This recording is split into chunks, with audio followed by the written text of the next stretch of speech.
Why would you use an XPOL-2 over an LPDA or a Yagi antenna in a mountainous area? Keep it simple, keep it real. Not that easy of an answer.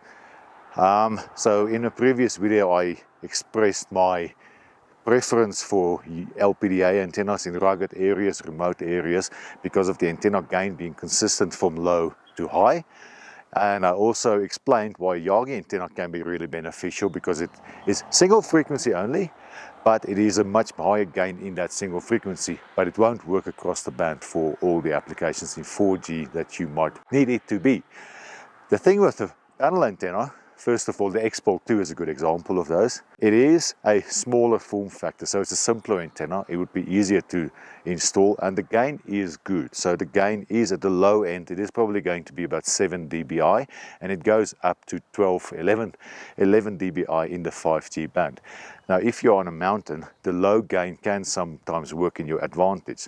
First of all, you have a MIMO antenna, so there's already two elements or aspects of radiation in the antenna itself. They are cross-pol, meaning polarization comes in slant 45, plus 45, and minus 45. That is same as with the other ones, but it's already there. So with the LPDA you need to install two, and you need to have a whole bracket installation to make that work. The future model will be slightly simpler, but it's still two antennas. Same with the Yagi, you will need two antennas. With the XPOL-2 on the other hand, it's a simple single antenna that you can put on the roof. Low gain is not always bad. It actually is quite clean and good. Now if you look at the mountain behind me and so forth, there would be reflections coming from all places. This is not just going to be, there's my tower, that's what I want to do, I have a clean line of sight, because that's in mountain areas just not the way it's going to be. You will have reflections, you will have multipath, and you may actually get reflections that may be useful to you from areas that you wouldn't expect. So you will focus your antenna in the main direction. That's what you would do, that's what you plan for, but you may find when there's certain changes in the weather. I mean, in the example behind me, it's in the Rockies here in Colorado.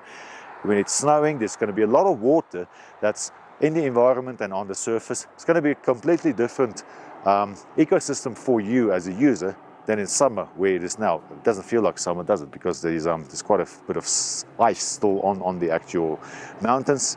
But that's the thing, the environment is going to change. Reflections might come from one direction or another direction as time goes through the whole year and through different seasons, and it's simpler to install. If 7-8 dBi is enough for you, and the installation that's simpler is of interest to you, XPOL-2 is going to be the antenna of preference for those circumstances. And it's for this reason that it's often very important and probably quite beneficial to get somebody out to do an installation for you, because it's hard for you to gauge when you go on a website such as rfshop.com.au and just say that one or that one or that one. In our case, give us a call, give us an explanation, potentially give us some site photos so we can have a good discussion about what you need to do, and also think logically about all the options between those antennas available, that which one would be best. Our kits, they cater for the XPOL-2. XPOL-2 is an absolute gem. It works really well in many applications and mountain areas as well.